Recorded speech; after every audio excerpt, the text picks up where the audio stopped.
Ante todo, buenos días. Eh, Antes de dar inicio a este seminario Switching LAN desde cero, vamos a solicitar un comprendido para saber si nos están escuchando bien, ¿sí? A través del canal de chat, por favor. Un comprendido si nos escuchan bien. Bien, entonces vamos a dar inicio al seminario. Vamos a tratar el día de hoy una revisión de los conceptos de Switching LAN. En cierto modo, vamos a referirnos a la operación de las redes LAN y cómo es que se llega a la forma de trabajar de hoy en día de las redes LAN, basadas en conmutadores, ¿no? Switching LAN. Previo a esto, vamos a dar algunos alcances de cómo se desarrolla nuestro programa de Cisco Networking Academy en sistemas UNI, que se le ofrece al estudiante, así como un breve resumen acerca de los exámenes de certificación para los cuales se realiza este programa de entrenamiento, ¿no?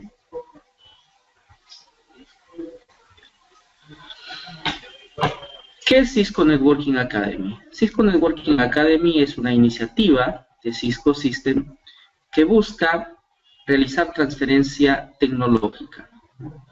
El ámbito de acción de esta transferencia tecnológica, lógicamente, está dada por los productos que Cisco oferta al mercado, ¿no? Entonces, desde sus inicios esto ha ido aumentando. Primero era routing, switching, la parte de seguridad, ¿no? Luego servicios como de telefonía, en su extensión, telepresencia, ¿no? Ahora ha incorporado más servicios en el ámbito de data center, ¿no? Entonces, y en cada una de las áreas de negocio que Cisco va incursionando, ¿no? Área en la que se requiere ciertamente conocimientos técnicos para poder trabajar, dar mantenimiento, diseñar, ¿no? Cómo utilizar estos componentes dentro de las actividades de negocio. Bien, entonces Cisco, a través de Cisco Networking Academy, hace ese proceso de transferencia. Y uno de los aportes, lógicamente, que hace Cisco es esa medida, ¿no? de cuál es la necesidad desde la perspectiva de los estudios que realiza, que el mercado está demandando, ¿no? Que hace estudios con respecto a eso, qué está demandando el mercado dentro de lo que corresponde a profesionales dentro del ámbito de networking, ¿no? En función a eso, desarrolla sus programas de estudio, ¿no? Es bien conocido, pues, la seriedad que se traduce a la calidad, ¿cierto?, del contenido que se plantea dentro del programa de SSMA, bastante completo, bastante exigente, ¿no? Y junto con este contenido, vale decir al revés, ¿no? El contenido va a ser proporcionado a través de herramientas de aprendizaje. O sea, Cisco en el tiempo ha ido utilizando diferentes herramientas, los Learning Management System, los LMS, ¿no? Ahora está utilizando el Canvas, por ejemplo, ¿no? A través de esta herramienta provee los contenidos, provee un conjunto de actividades de aprendizaje, ¿no? Orientados, lógicamente, a aprendizaje en línea, aprendizaje autónomo, ¿no? Con o sin instructor al frente, ¿no?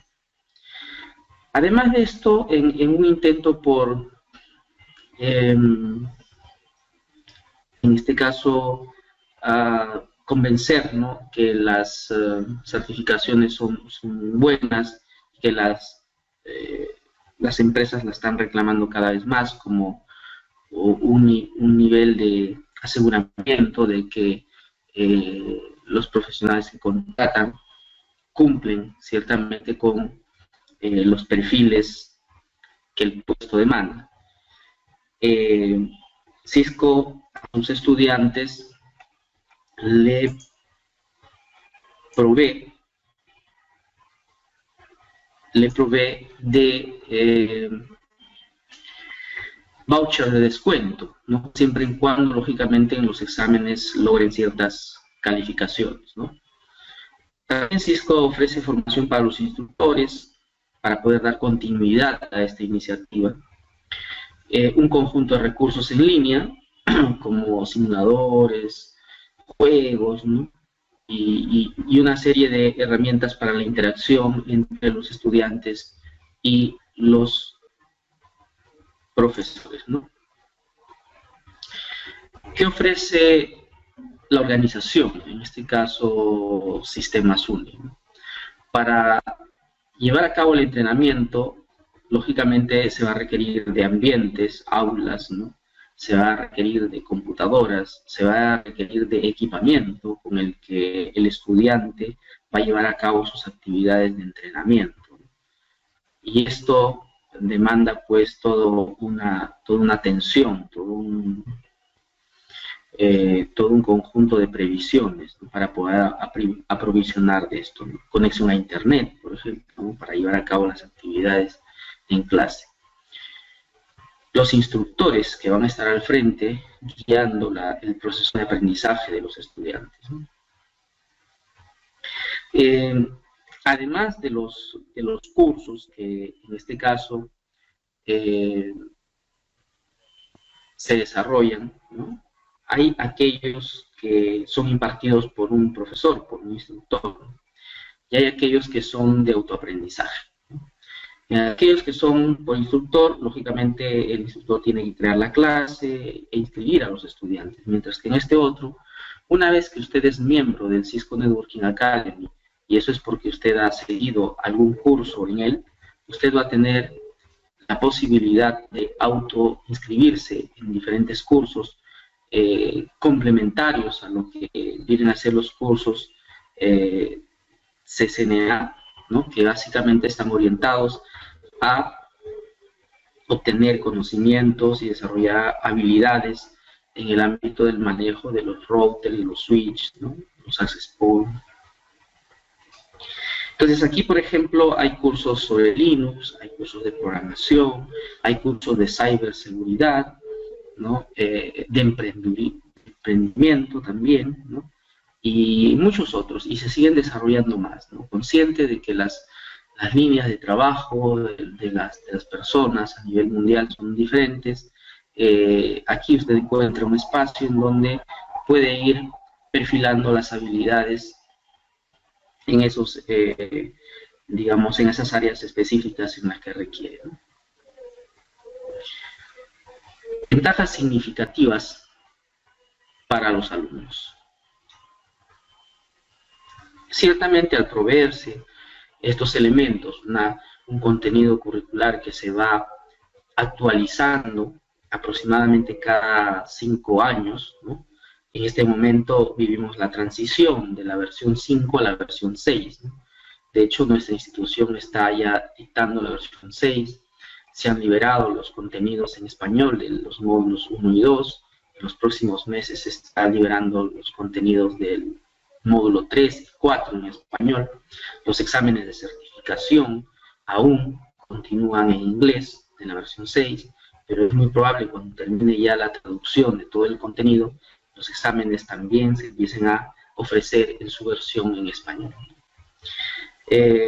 Cursos especializados, estos contenidos son provistos online. Instrucciones individuales, un conjunto de herramientas para desarrollar las habilidades que se requieren hoy en día, habilidades de configuración, de diagnóstico, diseño de redes, ¿no? Evaluación continua, no solo del estudiante, sino de todo el programa a través de un conjunto de encuestas que los estudiantes al finalizar el curso responden, ¿no? Sesiones tanto prácticas como colaborativas, preparación para obtener los certificados reconocidos por el sector y la posibilidad de acceso a educación superior y a salidas profesionales. Esto Cisco lo hace mediante los concursos, ¿no? En la actualidad, por ejemplo, se está todavía con la convocatoria abierta de lo que se denomina el NetRider. El NetRider es un evento, un concurso en donde todos los estudiantes participan, ¿no? Y de los cuales se seleccionan, en este caso, los mejores por las diferentes regiones, ¿no? Y a estos estudiantes sobresalientes, a través de estos concursos se les da la posibilidad de visitar las instalaciones todo pagado, las instalaciones de Cisco System, ¿no? En San Francisco. Bien, se es consciente que un profesional debe ser completo, ¿no? No solamente con el conocimiento y un conjunto de habilidades tecnológicas profesionales. No solo debe saber hacer carreras, seguridad, tecnología inalámbrica, computación, saber configurar, diagnosticar problemas, diseñar, sino también tiene que ser capaz de poder interrelacionarse con otras personas con las que va a trabajar. Entonces, debe de aprender a desarrollar ambientes en donde prime la colaboración, ¿no? Porque la complejidad de las tareas va a demandar eso, la necesidad de tener uno o más personas encargados de ir resolviendo ciertas situaciones. Entonces, esas habilidades interpersonales son muy importantes, ¿no? La habilidad de comunicación, la habilidad de resolver problemas, la habilidad de, en este caso, de apoyar a los pares, a las personas con las que trabajamos, de colaborar con ellas, ¿no? Lo que no significa hacer el trabajo, sino ayudarles a que ellos hagan su trabajo bien sobre la base de alguna experiencia que ya usted tenga y que la transmite, ¿no? También en el ámbito empresarial, no todos van a trabajar empleados para una compañía, algunos pueden decidir hacer su propia compañía de consultoría y servicios, ¿no? Y entonces ahí hay un conjunto de habilidades adicionales que hay que desarrollar para esa interacción de empresa a empresa. Bueno, como información adicional a lo que vamos mencionando, Cisco hace estudios, estos son estudios realizados en Estados Unidos, en donde la conclusión es la siguiente: conforme usted va logrando mejores niveles de conocimiento, ¿no?, sus probabilidades de emplearse con una remuneración determinada va a ir aumentando, ¿no? O sea, para un CCNA Routing and Switching, que es el punto de partida, para un CCNA Voice, ¿no?, para un CCNA Security, para un CCNP. Entonces, la expectativa, ¿no?, y en este caso, la remuneración va subiendo con respecto a las certificaciones. El CCN, soporte de la certificación. ¿Cómo se ha articulado todo el proceso de certificación hoy en día? Fíjese, antes, para empezar a obtener las certificaciones especializadas como Security, Voice, Wireless, había que terminar, ¿no?, y obtener la certificación CCNA, ¿no? Entonces, Cisco ha concluido de que un año de preparación dentro del ámbito de networking es mucho tiempo, ¿no? Y dentro de el objetivo de una empleabilidad rápida, lo que ha hecho es acortar estos tiempos, ¿no? Entonces, para ello, ha desarrollado, ha organizado el programa de tal forma que existe una primera certificación, la certificación denominada CCN, ¿no?, que involucra aspectos de routing y switching, pero en un nivel básico, que es lo que se requiere, en este caso, como base para las otras certificaciones especializadas. Entonces, constituyéndose el CCN, en la piedra angular base para la construcción de todas las certificaciones, ¿no? Entonces, luego de esto viene la certificación CCNA Routing and Switching, ¿no? Sobre la base del CCNA puede obtener la certificación CCNA Security, CCNA Voice, CCNA Wireless, y así, ¿no? Entonces, ¿cuánto tiempo toma una preparación para el CCNA? Esto se corresponde con los dos primeros módulos de CCNA. Estamos hablando de aproximadamente 6 meses al ritmo, en este caso, en el que se sigue normalmente, ¿no?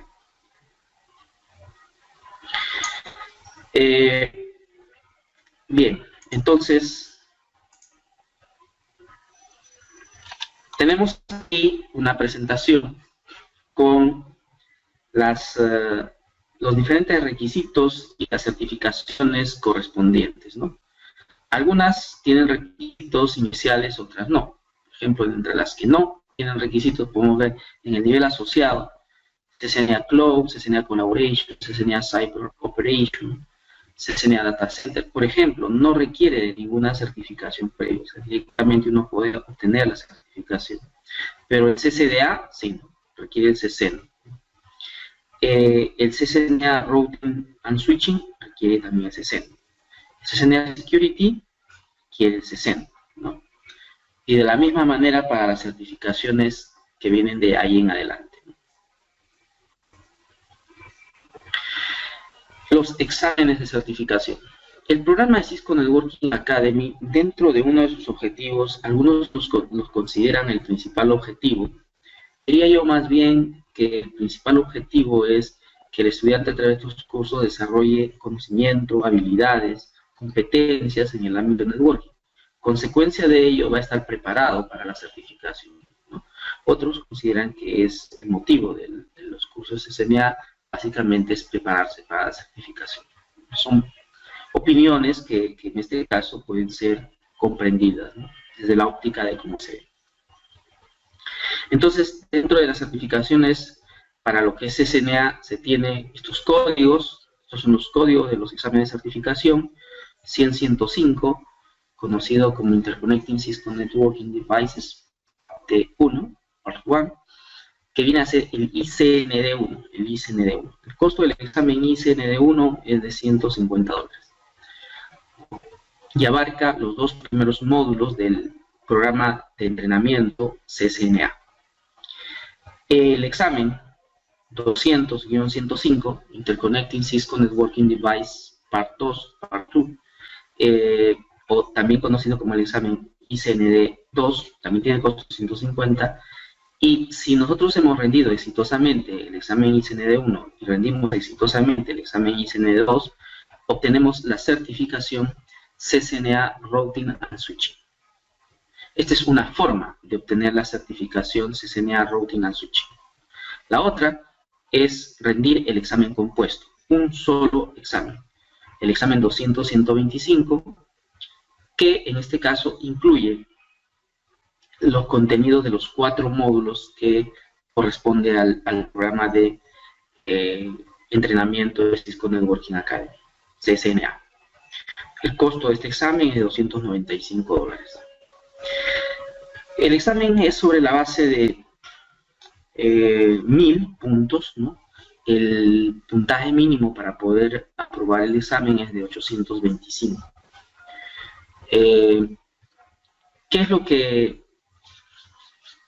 se tiene como contenido estos exámenes? Cisco, a través de sus páginas, Cisco Networking Academy, a través de sus páginas referidas a lo que son los exámenes de certificación, nos provee la información. Me he tomado la molestia de sacar este contenido resumido, ¿no? Que es el del contenido del examen ICND1, el examen 100-105, ¿no? El examen 100-105, o más conocido como ICND1, tiene una duración de 90 minutos. La evaluación comprende entre 45 a 55 preguntas, ¿no?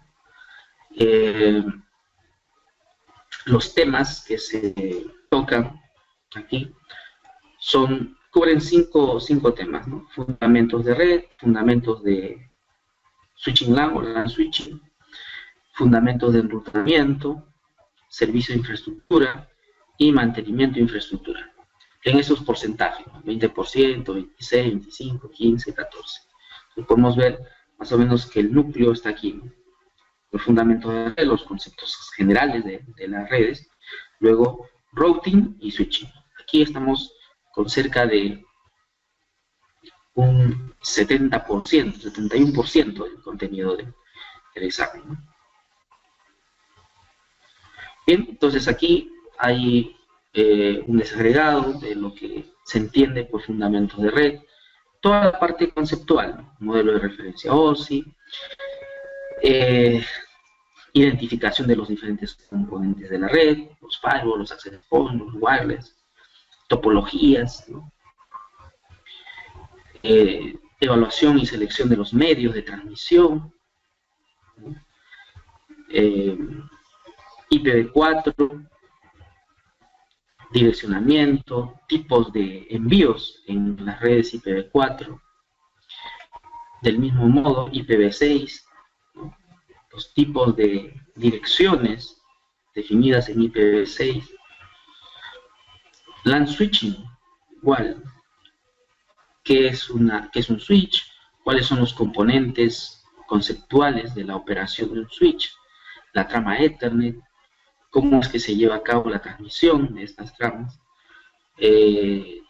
configuración de VLAN dentro de los switches,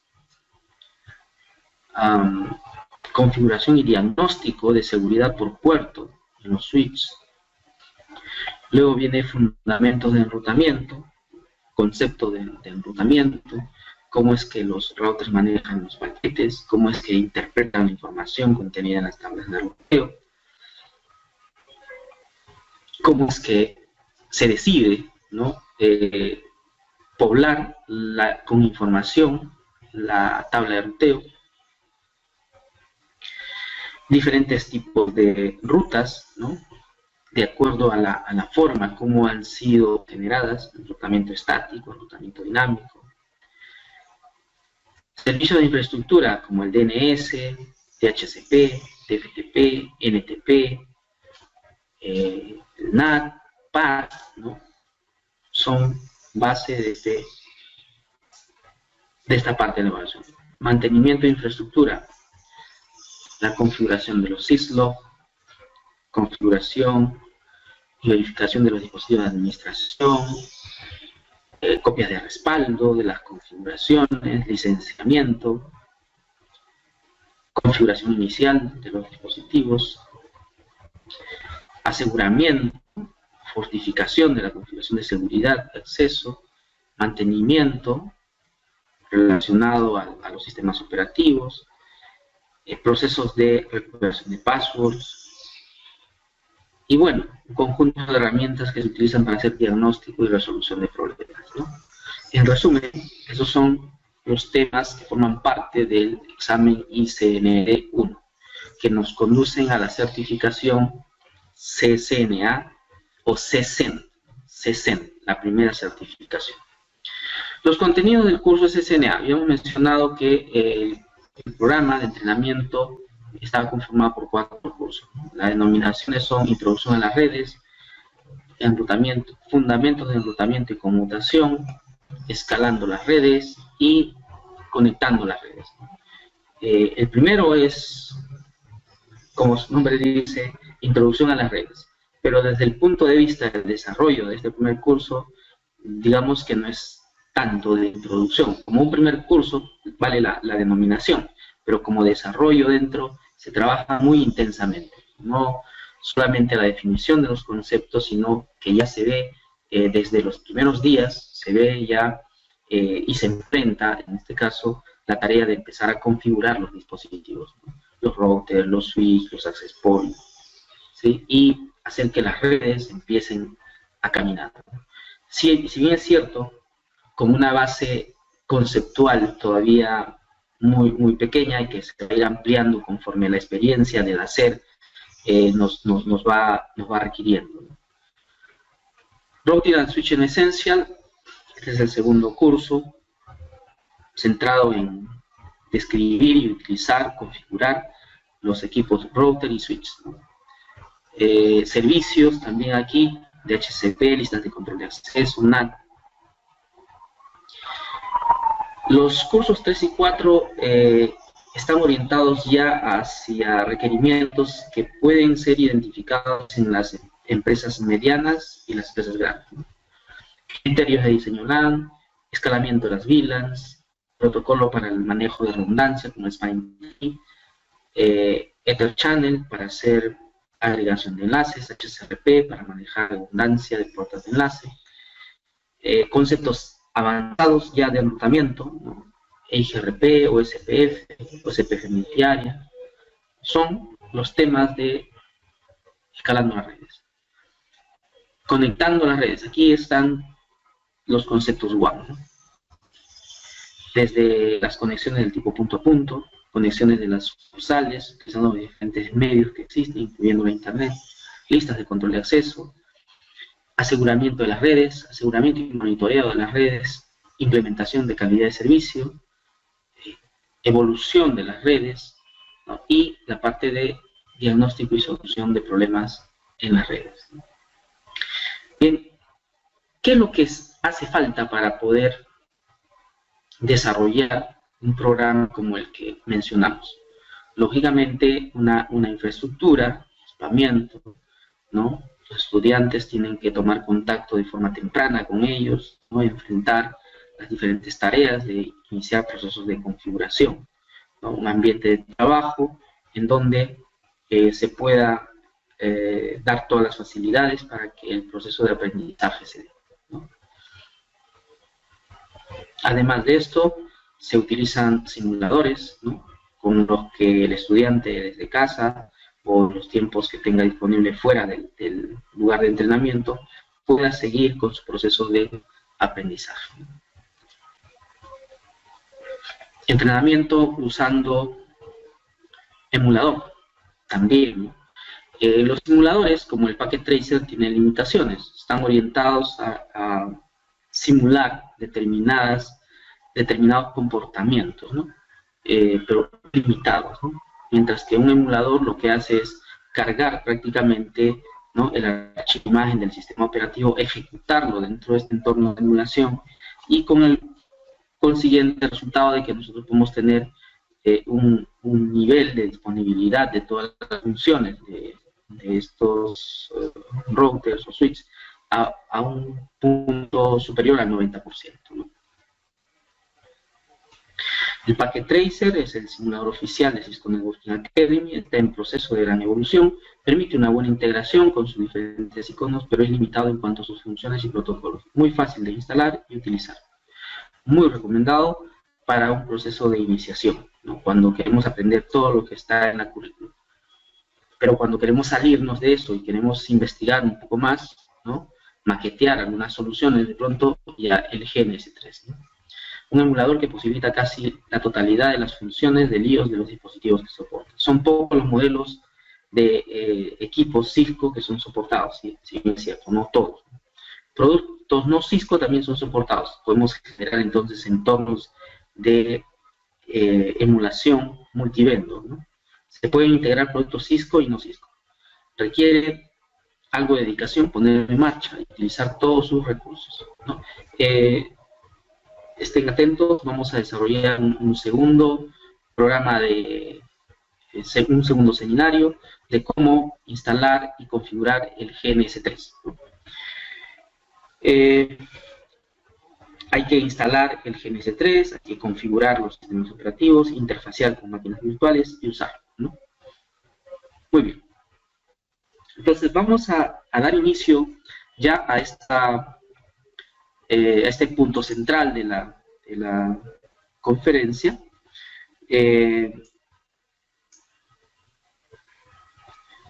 Conforme vamos avanzando en el desarrollo de las explicaciones, pueden ir formulando sus preguntas en el canal de chat. Muy probable que en el tiempo real no les dé las respuestas, pero al final, conforme cuando terminamos, vamos a entrar a una ronda de preguntas y respuestas. Entonces, las preguntas que ustedes puedan haber hecho en algún punto de la sesión donde se les concitó la duda, pues va a quedar en el canal y las voy a ir respondiendo, ¿no? Entonces, no esperemos al final para poder hacer las preguntas. Si es que hay alguna duda en algún punto, plantéenla a través del canal de chat, que en su momento responderemos todas las preguntas.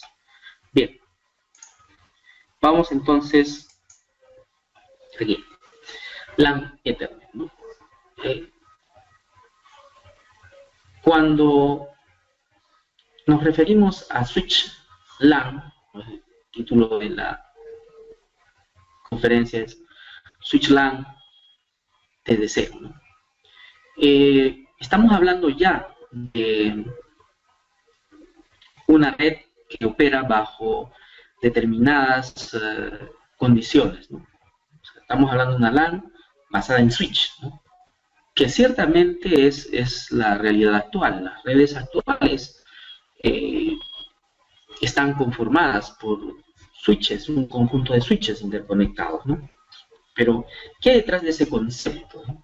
O sea, ¿qué es lo que hace posible, en este caso, la comunicación de los diferentes dispositivos dentro de una red LAN? Es lo que vamos a abordar en esta parte. Vamos a hacer un poquito de historia muy rápido y nos vamos a quedar centrados en la parte que corresponde a conmutación Ethernet. Bien. Característica de los medios de red utilizados en Ethernet. Esto es un poquito de historia, ¿no? En el principio, las redes se conectaron mediante cables coaxiales. Y una topología bien conocida fue esta topología en bus, ¿no? Esta topología en bus describe con bastante claridad cómo es que se conectaban los dispositivos. Y un concepto que está asociado a esto es la compartición del medio de transmisión, ¿no? Si todos compartimos este medio, solo un dispositivo puede transmitir a la vez. Una característica de las redes, en este caso con topología en bus, basado en cables coaxiales. Los cables eran muy, vamos a decir, propensos a desconexiones. La desconexión de una estación traía como consecuencia que toda la red se cayese, ¿no? Las comunicaciones de toda la red fallan. Entonces, prontamente vemos cómo evoluciona el medio y se construyen las redes Ethernet basadas en hub, utilizando ahora como medio de transmisión el par trenzado, el cable par trenzado, ¿no? que hoy conocemos, pero que lógicamente desde los primeros días ha sufrido un proceso de evolución. Se mejoró tremendamente la confiabilidad referida a los medios, porque si ahora se desconecta una estación, solamente se ve afectada esa estación, ya no toda la red. Pero en lo que respecta a lo que es medio compartido, sigue siendo el mismo principio. Con cable coaxial o con hub, el medio es compartido. Significa que a la vez solamente puede transmitir una estación, ¿no? Pero entonces aquí viene la percepción que tenemos nosotros con respecto a la comunicación simultánea de todos aquellos que estamos conectados a una red, ¿no? En realidad, esa simultaneidad en este tipo de redes no ha existido nunca, ¿no? Y cuando hablamos de que un dispositivo va a hacer la transmisión, ¿no? Es para referirnos a una fracción de lo que probablemente él quiera comunicar a través de la red, ¿no?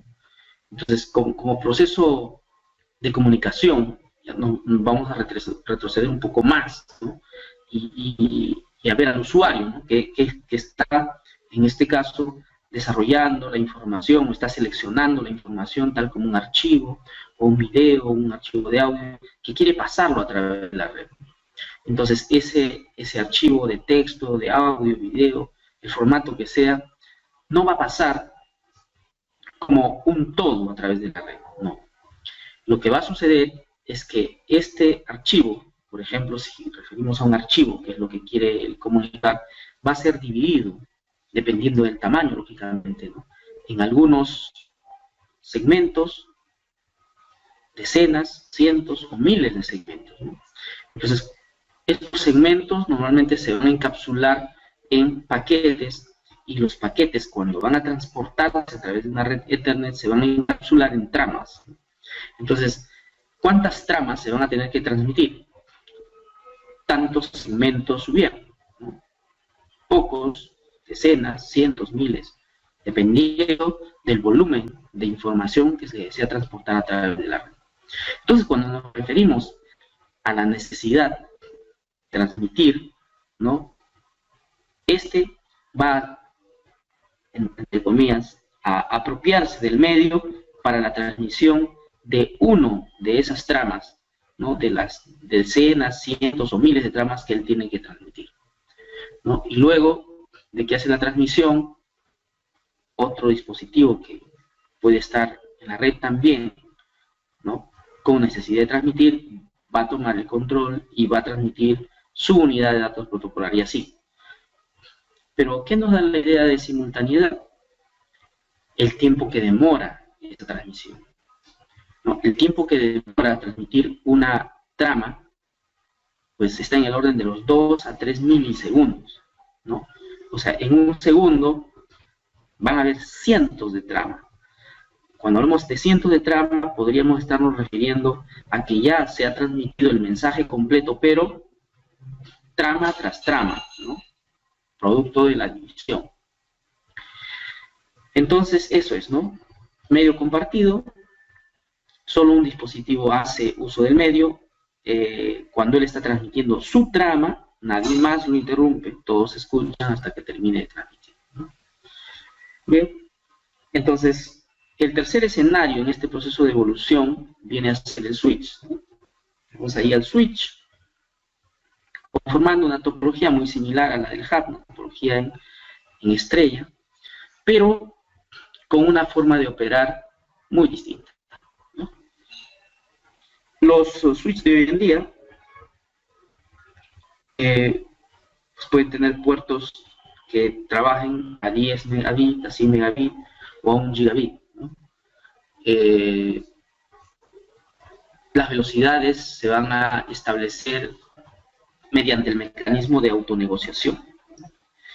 Entonces, cada dispositivo conectado a un puerto del switch puede estar uno a 10, otro a 100, otro a 1000, dependiendo de la velocidad de la interfaz que tenga, en este caso, el dispositivo que se conecta a la estación de trabajo, la impresora, el servidor, el teléfono IP, ¿no? Dependiendo de ello. Bien, entonces, un proceso de evolución ahí, y luego la forma en la que se lleva a cabo el proceso de comunicación. Fíjese, aquí, cuando alguien transmite una trama, ese va a viajar por el medio compartido y todos lo pueden ver, todos lo están viendo en realidad, oyendo, ¿no? Pero solamente el dispositivo a quien va dirigido va a recibir y decodificar completamente. Los demás desecharán. Igual aquí, cuando alguien transmite, este dispositivo es un dispositivo repetidor, ¿no? De muchos puertos. Lo que recibe lo va a retransmitir para aquí, para aquí, para aquí, de tal manera que todos van a oír. Pero solo aquel que tiene el identificador, la dirección de destino, la dirección MAC de destino, es el que va a decodificar y dar respuesta, ¿no? a esa trama. Bien, entonces eso. Luego, los puertos, cuando se conectan los dispositivos por autonegociación, van a determinar la velocidad correspondiente. Luego, el modo de operación. El modo de operación de cada uno de estos dispositivos va a ser, por defecto, ¿no? Por autonegociación, full duplex. Full duplex significa de que el dispositivo puede estar transmitiendo y también estar recibiendo datos simultáneamente. Full duplex no puede ser logrado en este tipo de redes. La operación en las redes de medio compartido es half duplex, ¿no? La transmisión se va a dar en dos sentidos, sí, pero uno a la vez. Cuando él está transmitiendo, no puede estar recibiendo transmisión.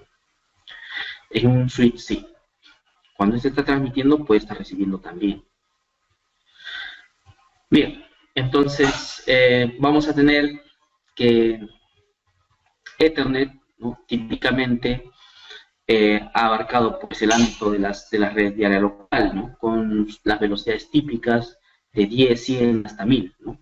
Pero Ethernet no está llegando ahí solamente, ¿no? También se ha metido a lo que es el data center y las conexiones a nivel del área metropolitana y de nivel de área amplia, ¿no?, con velocidades que van en el orden de los 10 gigabits, ¿no?, 40 gigabits y 100 gigabits. O sea, Ethernet, existen especificaciones de Ethernet, ¿no?, que detallan la operación de hasta 100 gigabits por segundo. A nivel del área local, nuestras estaciones típicamente son Fast Ethernet. Ya aquellos que tienen una red un poco más actualizada están en Gigabit Ethernet.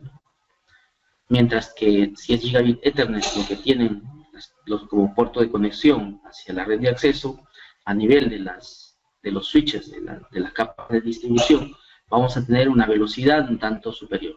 Puede ser 10 Gigabit Ethernet. Bien. Desde el punto de vista de la arquitectura, ¿no?, Ethernet abarca las dos capas más bajas del modelo de referencia OSI. El modelo de referencia OSI lo que hace es describir de forma funcional, ¿no?, cómo se lleva a cabo un proceso de comunicación. Para eso establece la necesidad de 7 capas. La capa física, que define los medios de transmisión, las señales, velocidades, ¿no?, la capa de enlace de datos, que nos provee una capa conceptual que permite asegurar las transmisiones a través de los medios, de un extremo inicial a un extremo final, ¿no?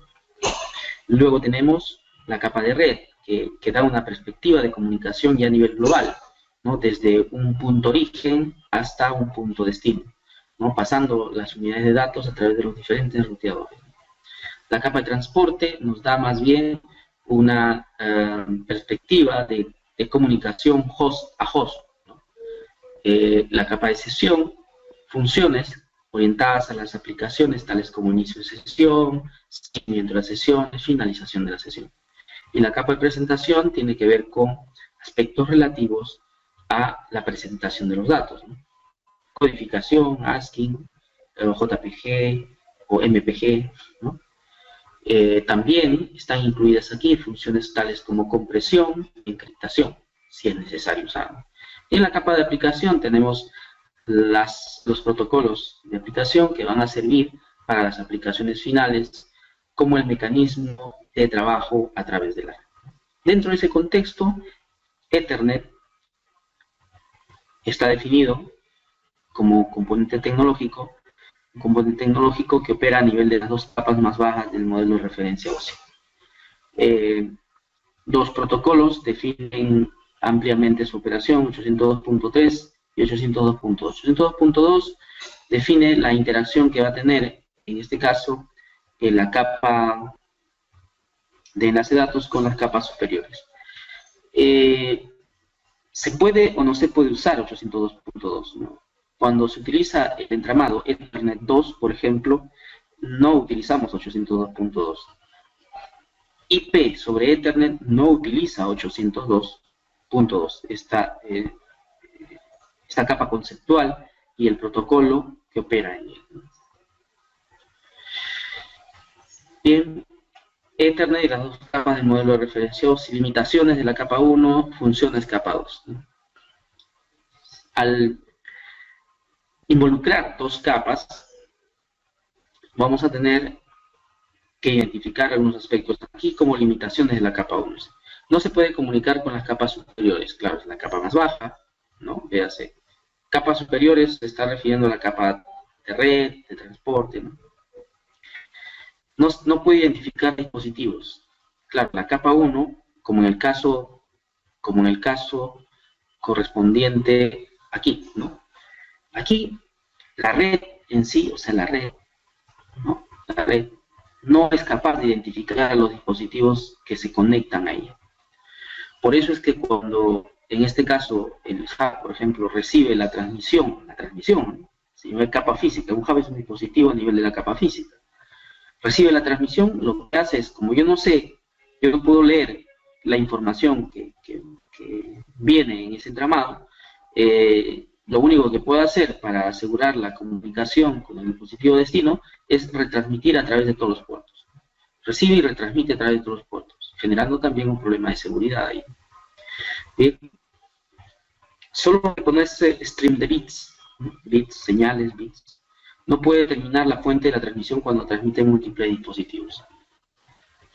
Recibe y retransmite a través de todos sus puertos, ¿no? Eso es lo que sucede, ¿no?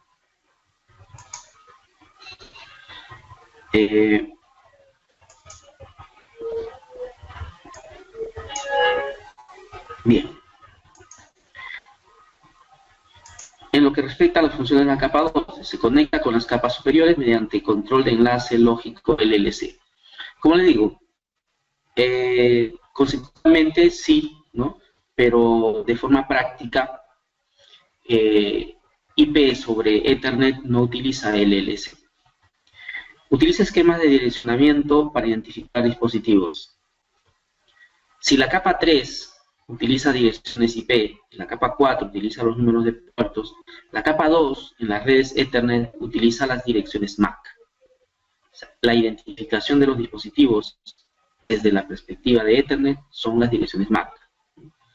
Utiliza tramas para organizar los bits en grupos. Su unidad de datos protocolar. Si la unidad de datos protocolar de la capa 3 se denomina paquetes, de la capa 4 se denomina trama, segmento, de la capa 2 se denomina trama. Entonces la trama no es más que la forma de organizar cierta información de manera estándar, en donde esa información es utilizada para dar cumplimiento a los objetivos del protocolo. Utiliza control de acceso al medio, MAC, para identificar fuente de transmisión. Aquí se define la forma como se va a hacer uso del medio de transmisión, ¿no? En las antiguas redes de medio compartido, pues CSMA-CD era el protocolo, ¿no? Pero en la actualidad, en las redes en donde los diferentes dispositivos se conectan en modo full duplex, ya ha dejado de ser utilizado. Bien. Control de enlace lógico, conexión a las capas superiores, aquí están las funciones. Arquitecturalmente está aquí, pegado a la capa 3, y la capa de control de acceso al medio, que lleva a cabo la adaptación de lo que recibe de la capa superior, ¿no? Para que se pueda transportar a través de los diferentes medios contemplados por Ethernet. Por ejemplo, la notación 10 base 5 corresponde a cable coaxial, ¿no? Grueso, antiguo redes. 10 base 2 también cable coaxial. 10 base T, transmisión a 10 megabits en banda base sobre cable par trenzado, alcance 100 metros. 100 base TX, la diferencia aquí es la velocidad, 10 base T y 100 base TX. 1000 base CX, cable coaxial apantallado, perdón, cable UTP apantallado, o sea, denominado cable STP. Sí, es más apropiado, sí. STP, ¿no? Par trenzado sin apantallar. Su alcance, 25 metros.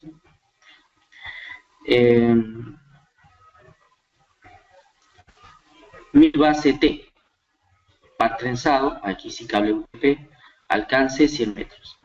¿No? Y así, tenemos diferentes medios definidos para el transporte de las señales a través de la red. ¿Qué es lo que hace la capa de control de acceso al medio? Su capa MAC, ¿no? Llevar datos a los medios, para eso hay que adaptarlo, ¿no? Entonces, lo que recibe de la capa 3 lo va a meter dentro del encapsulado de la capa 2, delimitando las tramas, colocando las direcciones, calculando los códigos para detección de errores. Bien, entonces, desde el punto de vista funcional, la subcapa MAC también define la forma en la que los datos van a ser puestos en los medios de transmisión y las formas en las que estos van a ser recuperados en medio de transmisión. Ahí podemos observar algunos componentes de una red LAN. Los switches tenemos por este lado, las conexiones, los paneles de conexión, van a conectar con otros puntos. Y también puede ser requerido medios basados en fibra óptica, en particular atendiendo a las distancias que van más allá de los 100 metros y también para zonas ruidosas electromagnéticamente, ¿no? Entonces, ese es el ámbito del switch. Bien, ¿cuál es la necesidad de las direcciones MAC en redes Ethernet? Es que Ethernet es definido como una red multiacceso. Múltiples dispositivos van a utilizar el mismo canal de comunicación para comunicarse entre sí. Entonces, como tal, es necesario la identificación individual de cada uno de ellos. Y esa identificación individual está dada en términos de la dirección MAC. ¿No? Entonces, cuando un dispositivo transmite a través de la red, se dice señal de portadora. Cuando hay transmisión en el medio, nadie puede transmitir en una red de medio compartido. En una red basada en switch, no hay limitaciones de ese tipo. Las típicas formas de crecer con hubs Ethernet. Y la regla 543, ¿no? A lo más 5 segmentos de red, 1, 2, 3, 4, 5, 4 dispositivos, ¿no? Generando 3, en este caso, interconexiones entre sí, ¿no? Una red construida de esta manera, hoy en día también, va a generar una alta latencia. No es muy conveniente hacer esto, estas conexiones en cascadas, uno a continuación del otro, sino más bien centralizar, para armar una topología de estrella extendida. Vamos a tener aquí un dispositivo central, un switch, ¿no? Y este switch conectando a los otros switches, y cada uno de esos switches conectando a los usuarios finales. Bien, en las redes Ethernet, la unidad de datos protocolar es la trama Ethernet. Existen dos versiones bien conocidas de tramas Ethernet. Una de ellas es la trama Ethernet 2, ¿no? Y la trama 802.3. Las diferencias que presentan son mínimas. Por ejemplo, IEEE 802.3, 7 y 1, 8. Preámbulo más delimitador de inicio de trama. Estos dos combinados en uno, en Ethernet se denomina preámbulo. El contenido de los bits es el mismo. Después, dirección MAC destino, MAC origen, campo tipo y longitud. Aquí, bueno, se ha incluido recientemente, hace un par de años me parece, el campo tipo. Inicialmente aquí iba longitud. La idea es que esta estructura de entramado sea compatible con el entramado Ethernet 2. La cantidad de datos que va a transportar en su campo de datos va de 46 a 1500 bytes, lo que significa que una trama más pequeña, a lo más, pues, lo más pequeño que puede, va a significar que la longitud total de la trama sea de 64 bytes, en donde lo que transporte en datos sea 46 bytes como mínimo. 46 más 18 bytes de cabecera, tales como 6 bytes de dirección destino, 6 bytes de dirección origen, 2 bytes campo tipo y 4 bytes para la secuencia de verificación de trama, hacen los 64 bytes, ¿no? Entonces, cuando un dispositivo envía algo, esta es una red de medio compartido, va a ser recibido por el dispositivo y otros más, ¿no? Entonces, pero aquellos que no vean reflejado su dirección MAC en la trama, la dirección MAC destino en la trama, entonces lo único que van a hacer es desechar las tramas recibidas, ¿no? Bien. Para la representación de las direcciones MAC se va a utilizar el sistema de numeración hexadecimal. En hexadecimal, el 0 es 0 y va a ser igual a la representación que nosotros tenemos en formato decimal hasta el número 9, ¿no? Hasta el número 9. Luego, ya el 10 viene a ser, el 10 en decimal, viene a ser todavía como dígito, en el caso del sistema de numeración hexadecimal, la letra A. B, C, D, E, F. Equivalente en decimal, 10, 11, 12, 13, 14, 15. ¿No? Fíjese, para formar F, los 4 bits que lo definen tienen que estar todos unos, ¿no?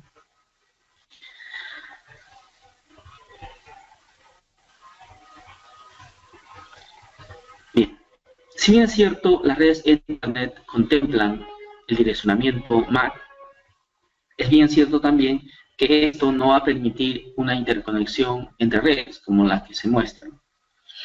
Es ahí que se requiere para ese proceso de interconexión ya interredes las direcciones IP. Para el proceso de comunicación dentro del mismo ámbito de la red local no se requiere, en cierto modo, no necesariamente IP, ¿no? Ethernet tiene todos los elementos como para poder llevar a cabo ese transporte de datos desde un dispositivo a otro, ¿no?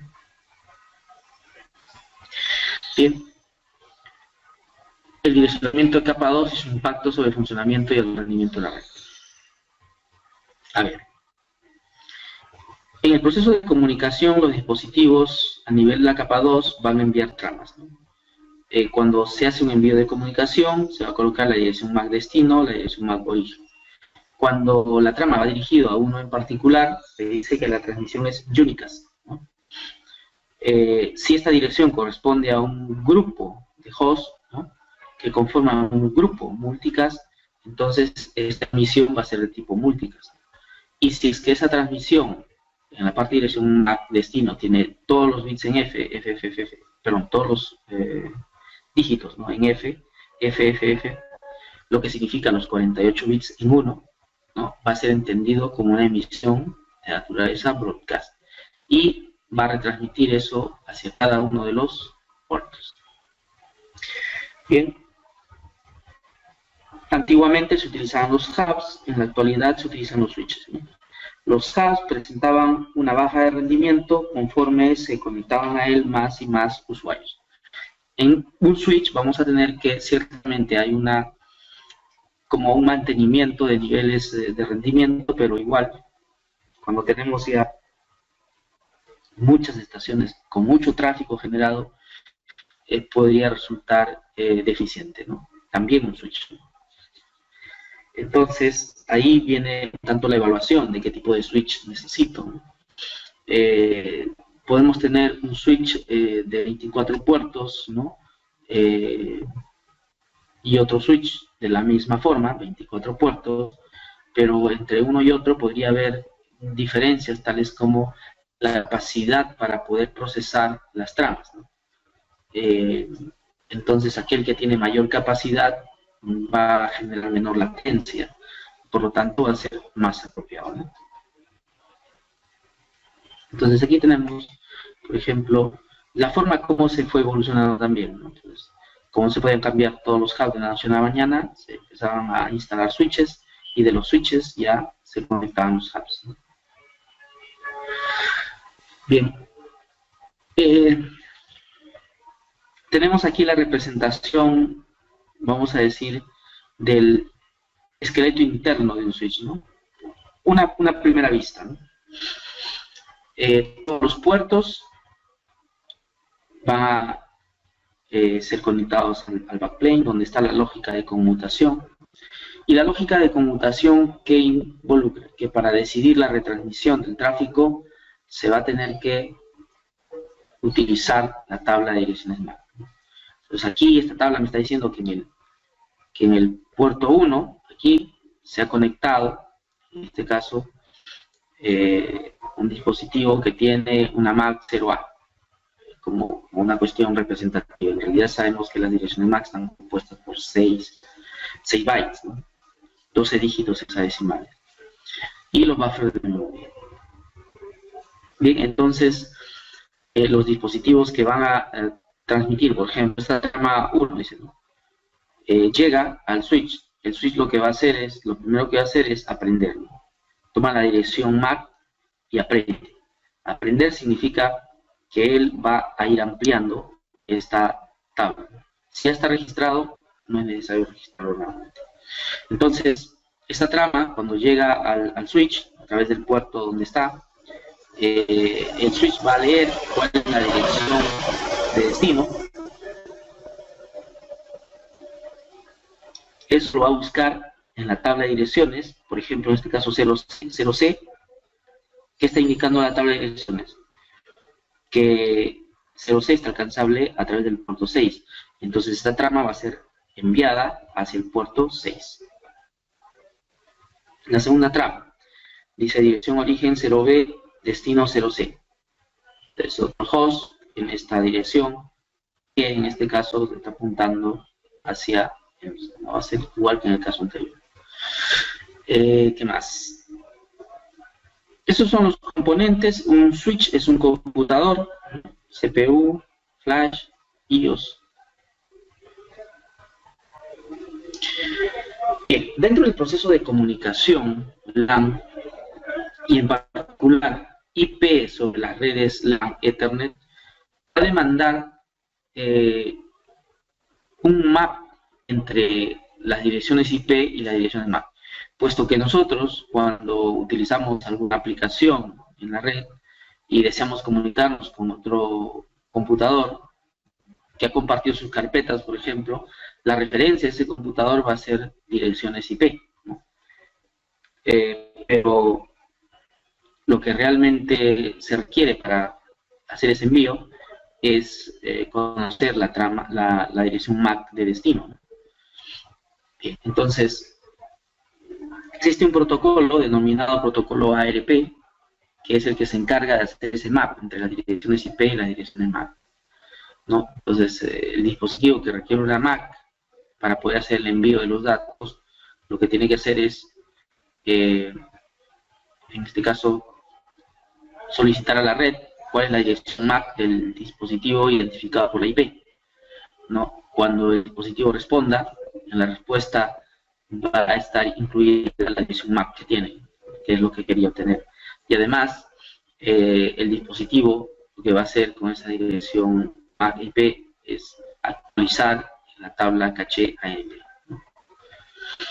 Bien, entonces el protocolo ARP es el protocolo que se utiliza para mapear las direcciones IP con las direcciones MAC, ¿no? Y esto se registra luego en la tabla caché ARP para que pueda ser utilizado para transmisiones muy inmediatas, ¿no? Porque en el caché esa entrada que se puede generar puede demorar a lo más 5 minutos, ¿no? 5 minutos de no uso y esa entrada de la tabla es borrada automáticamente. Bien. Entonces, si por ejemplo A quiere comunicarse con C, ¿no?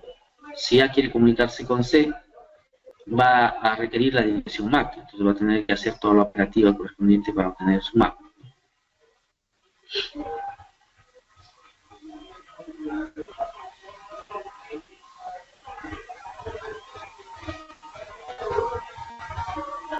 A ver.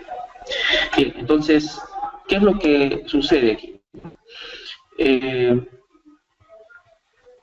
Cuando se hace la solicitud de una dirección MAC, normalmente este proceso involucra enviar en modo broadcast esa solicitud.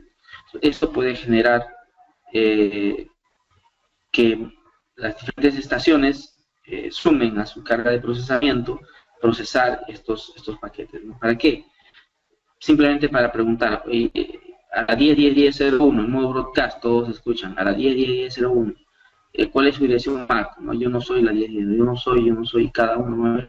Entonces no atiende a esa dirección, solo atenderá a aquel que tiene esa dirección IP. Entonces, el ARP puede generar problemas de tráfico dentro de la red debido a la emisión de tipo broadcast que hacen sus solicitudes, ¿no? Sí puede afectarla, ¿no? Y entonces hay que tomar las medidas del caso. Las medidas del caso significan segmentar la red utilizando los LAN virtuales, ¿no? Bien, entonces es la forma como opera una red Ethernet, ¿no? Los componentes que requiere conceptualmente es la trama Ethernet, El otro componente conceptual son las direcciones MAC, porque los diferentes dispositivos que se conectan a través de una red Ethernet requieren estar identificados con una dirección MAC. ¿Por qué? Porque las redes Ethernet son, por definición, redes multiacceso. Hay muchos dispositivos que se conectan a través de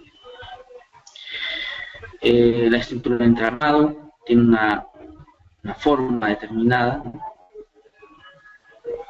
y hay protocolos complementarios a los dados por la IEEE para hacer posible la comunicación de IP sobre Ethernet. Ese protocolo es conocido como el ARP, el Address Resolution Protocol, protocolo de resolución de dirección. Bien, ¿qué es lo que hemos visto? Hemos identificado las características básicas de los medios. Hemos identificado también algunos componentes que utiliza el switch para llevar a cabo la conmutación. Dentro de ellos, ¿cuál está? Por ejemplo, utiliza una tabla de conmutación, ¿cierto? Utiliza la dirección MAC origen, MAC destino para llevar a cabo los procesos de decisión, ¿no? Describe el funcionamiento y las características del método de control de acceso. Vamos a decir aquí que hay dos, en resumen, ¿no? Dos métodos de control de acceso. El CSMA-CD, que fue utilizado en las redes sobre cable coaxial, sobre hub, pero que en la actualidad ya no se usa, ¿no? Porque las redes LAN están compuestas en términos de switches, ¿no? Y los switches normalmente cuando conectan los dispositivos negocian la velocidad y negocian el modo. En ese proceso de negociación, normalmente el modo establecido es el modo full duplex. Y en full duplex un dispositivo puede enviar y recibir datos simultáneamente. Bien, entonces ese método de control de acceso, ¿no? CSMA-CD, que es acceso múltiple por detección de portadoras, involucra escuchar si hay alguien que está transmitiendo y si no transmite, recién transmite. Explicar la importancia del direccionamiento de la capa 2. Sí, las redes Ethernet son definidas como redes multiacceso. Por lo tanto, hay muchos dispositivos que utilizan los mismos canales de comunicación. Hay que identificar esos dispositivos. Con IP, no. La identificación se requiere a nivel de la capa 2. Típicamente estas identificaciones, como son las direcciones MAC, vienen registradas en las tarjetas de red, tarjetas de red inalámbricas, o en las computadoras portátiles también. ¿Qué más? Comparar y contrastar la aplicación y los beneficios de la utilización de switches Ethernet en una LAN. En este caso, las redes empresariales, podríamos decir muy cercano al 100%, ya han hecho los cambios correspondientes, ¿no? A pasar de una red de medio compartido a una red conmutada, ¿no? Porque es más eficiente, ¿no? Es más escalable, y además porque los dispositivos correspondientes a las redes de medio compartido ya no existen. Comparar y contrastar la aplicación y los beneficios de la utilización de switches LAN Ethernet como una solución. Bueno, es lo que podemos explicar el proceso ARP. ARP es digamos, conocida como el protocolo que va a relacionar la información de la capa 3 con la información de la capa 2, la IP con la MAC, ¿no? Entonces, porque cuando un paquete necesita transportarse a través de una red Ethernet, tiene que encapsularse ese paquete dentro de, dentro de una trama, ¿no? Entonces, para formar la trama, para completar los datos de la trama, ahí vamos a tener MAC origen, MAC destino, campo tipo y el FCC. Entonces, por eso es que ARP se encarga de hacer el mapeo de la dirección IP de destino con la dirección MAC destino. Bien. Entonces, vamos ahora a pasar a sobre las preguntas que podrían haberse generado, ¿no?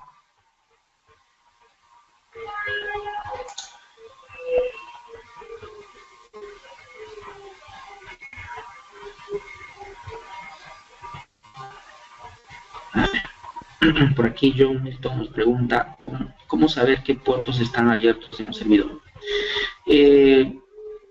podrías ejecutar tú desde la ventana de comandos del servidor un netstat-a, ¿no? A ver. Este es un problema. Voy a ver si puedo, en este caso,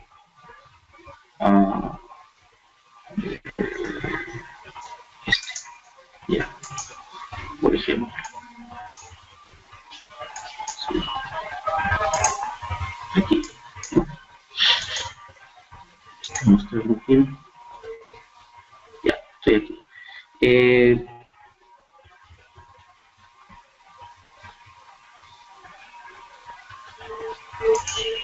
Entonces, por ejemplo, desde aquí podría yo ejecutar el comando show, no, netstat menos a, ¿no? Estoy en un directorio que no corresponde. Ya, vamos a irnos, ya, aquí, netstat menos a. Vean, aparece listado de las diferentes sesiones que tengo establecido yo en este momento, ¿no? Pero al final vamos a observar un conjunto de líneas de salida en donde aparece, ¿sí? Aparece la palabra listening. Cada uno corresponde, ¿no?, a un servicio que está activo en este computador. Y el puerto correspondiente es aquí, para ese servicio 135, 443, 445 y así. De esa forma podrías observar, en este caso, los puertos que tienes abierto en tu servidor.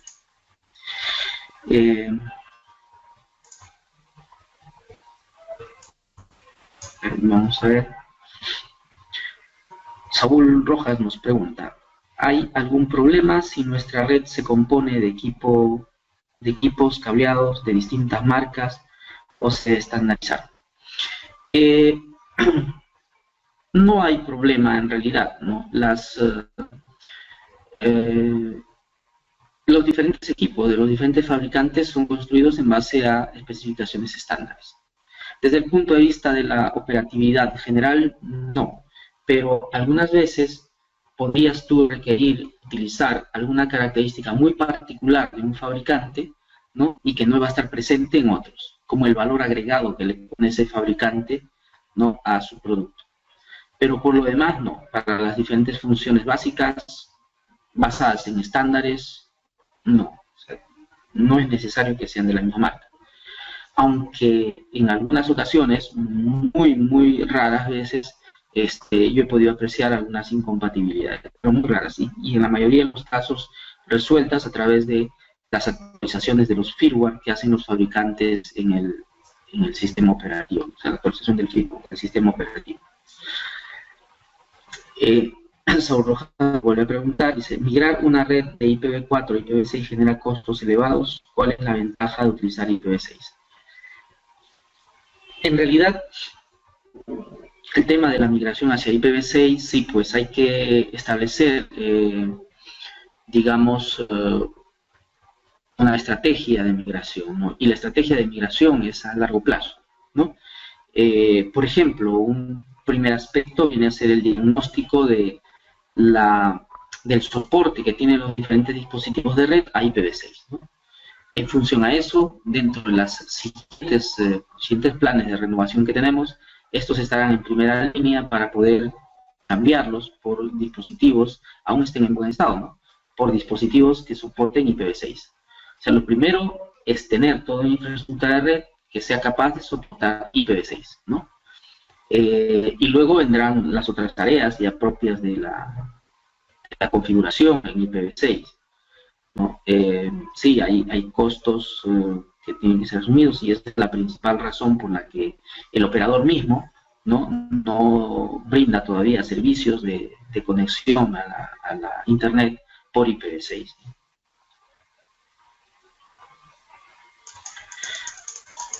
Para poder utilizar una velocidad de 100 gigabits por segundo es necesario que el medio, la tarjeta de red, el switch tenga esa capacidad. ¿Qué categoría de cable se usaría para esta velocidad? Sí, en el caso de 100 gigabits de internet es necesario que la interfaz de red de la estación, del servidor, tenga esa velocidad. Y es necesario que el switch ciertamente también tenga esa velocidad, ¿no? Y el medio de transmisión sea capaz de soportar esa velocidad. En 100 gigabits, solamente medios basados en fibra, ¿no? Fibra óptica. Y de una característica particular, ¿no? ¿Sí? O sea, con la especificación de que soporte transmisiones de hasta 100 gigabits por segundo. En este caso puede ser fibra o M4, ¿no? Fibra óptica o M4. Esto lo vemos en el data center, a nivel de data center. A nivel de usuario final, lo que se observa, se llega con frecuencias a 1 gigabit por segundo. Incluso 10 gigabits es velocidad a nivel de data center. O los enlaces de switch a switch, por ejemplo, ¿no? Para tener soltura de ancho de banda. ¿Sí? A nivel de interconexión de switches, vamos a tener de pronto 40 gigabits por segundo a nivel de la capa de distribución, y a nivel core, ¿no? Podemos tener a 100 gigabits, ¿no? Esto en el caso de redes grandes que demanden ese tipo de estructura, ¿no? Herramientas para mapear la red. Te recomendaría que consultes la página de SolarWinds. SolarWinds, ¿no? En SolarWinds vas a encontrar N herramientas, dependiendo de qué es lo que quieres mapear dentro de tu red. Hay versiones de demo que puedes probar, ¿no? Y en base a eso, podrías también, si es que tu intención es no pagar por la licencia, buscar uno con esas características en software libre. Las modulaciones ASK, PSK y código de línea, ¿en qué capa van y por qué? Giancarlo nos pregunta, ¿no? Esto está definido. Las técnicas de modulación son funciones de la capa 1, capa física, ¿no? Las técnicas de modulación, por ejemplo, las podemos ver en las transmisiones inalámbricas, ¿no? Cuando se va a hacer transmisión a través del espectro radioeléctrico, tiene que modularse, ¿no? No exactamente ASK, no exactamente PSK, sino más bien una versión mucho más optimizada de ellos, ¿no? Basados en ASK, en PSK en algunos casos, pero no son puros, ¿no?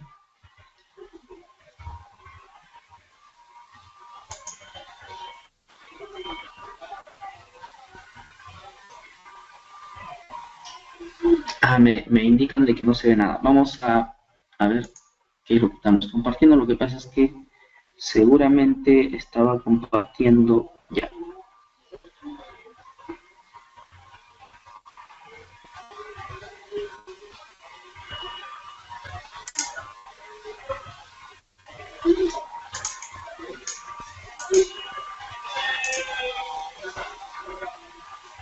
Bueno, no sé si ahora sí se ve. Como cambiamos hace un momento a la ventana de comandos, dejé de compartir la presentación inicial, y cuando dejamos de usarlo, pues vemos dejado algo en blanco. Bien. Ok.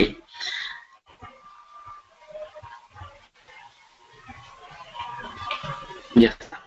Bueno, ¿alguna otra pregunta?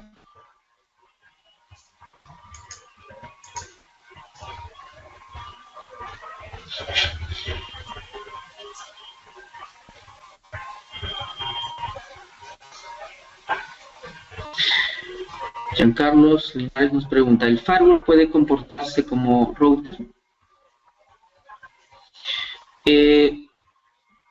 A ver, vamos un poco a definir lo siguiente, ¿no?